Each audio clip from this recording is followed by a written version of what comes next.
আজ আমি বানাবো কচুর শাক। কচুর শাক এখানে কেটে নিয়েছি, কেটে ধুয়ে নিয়েছি।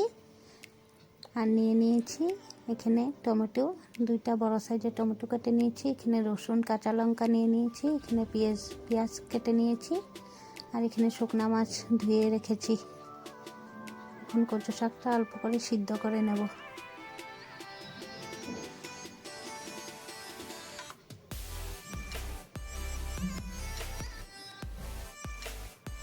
অল্প করে নুন দিয়ে সিদ্ধ করে নেব।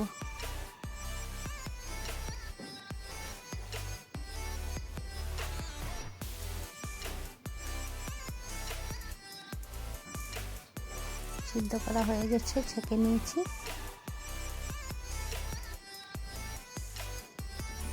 রসুন আর কাঁচা লঙ্কা, অল্প করে পেঁয়াজ মিক্সি করে নেব।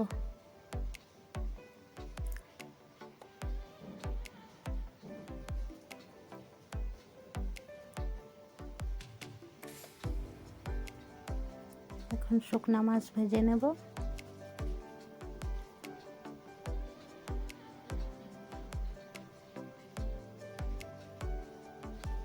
শুকনা মাছ ভাজা হয়ে গেছে, এখন তুলে নেব।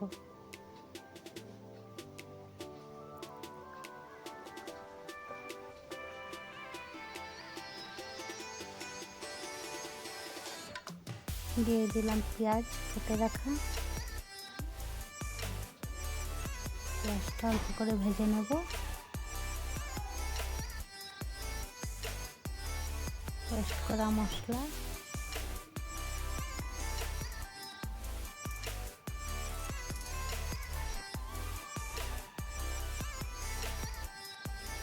এখন দিয়ে দেবো গুঁড়ো মশলা, লঙ্কা গুঁড়ো, হলুদ গুঁড়ো, নুন।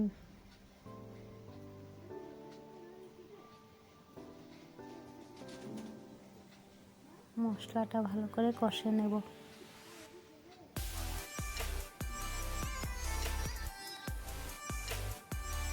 দিয়ে দেবো টমেটো কাটা,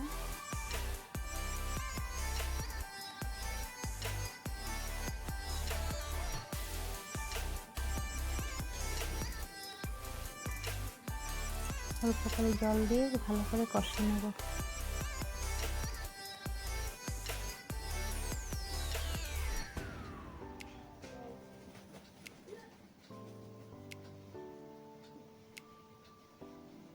দিয়ে দেবো শুকনা মাছ,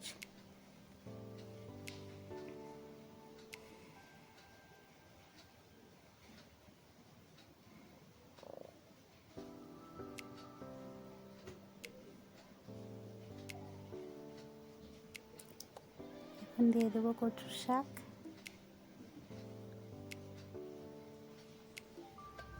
শুকনা মাছ দিয়ে কচুর শাক রান্নলে খুব টেস্ট হয় খেতে।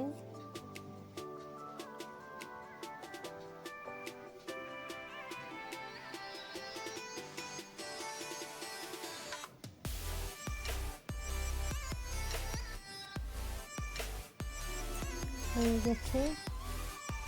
কচুর শাক খেতে খুব টেস্ট হয়। শুকনো মাছ দিয়ে রান্না করলে ধনে পাতা দিয়ে নামিয়ে নেব। আমার ভিডিওগুলি যদি তোমাদের ভালো লাগে তাহলে আমার চেষ্টাকে ফলো দিয়ে আমার পাশে থেকো।